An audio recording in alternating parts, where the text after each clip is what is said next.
ito ng isang Phobius, pero ito na yung ating kanyang Infernal Pursuit, ladies and gentlemen.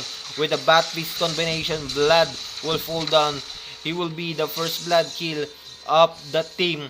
BT All-Star, ladies and gentlemen. And for their side, they were going to take this turtle. Ito ang ganda ng taunt doon ng isang edit para sa tatlong miyembro ng mga MBD, ladies and gentlemen.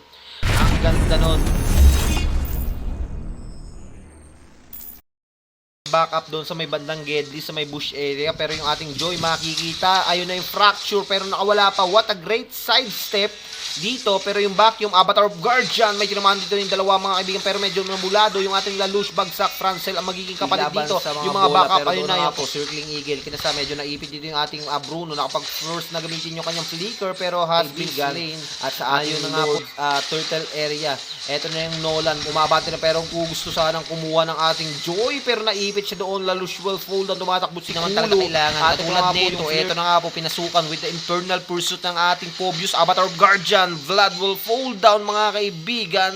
Tumatakbo yung mga miyembro ng mga MBD, ladies and gentlemen, pero medyo pulado rito si Francil, pumapasok ang tower. Yung mga bola-bola na rin. Ito na yung Circling Eagle, pumasok na, pero ang ganda ng vacuum doon, mga kaibigan. Ito na nga po, tumalo na yung Blood natin, tumba. Crossbow of Tang na naman, mga kaibigan. 7 minutes yung mga miyembro ng ating mga BT All-Stars ay nandoon umabante, pero sila Madge ang itutumba nila sa may bandang ilalim, sa may bandang Gedli. Medyo napaangat nga lang dito yung Nolan natin, naghahanap ng magandang timing para makakuha ng kanyang fracture dito, pero yung Inhibitor Tower at the middle lane basag na, mga kaibigan, at si YG makakuha noon.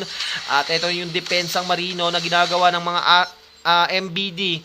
Ladies and gentlemen, binabasag isa-isa yung Inhibitor Tower at the bottom lane. Isusunod na rin together with the top lane. And here we go, ladies and gentlemen.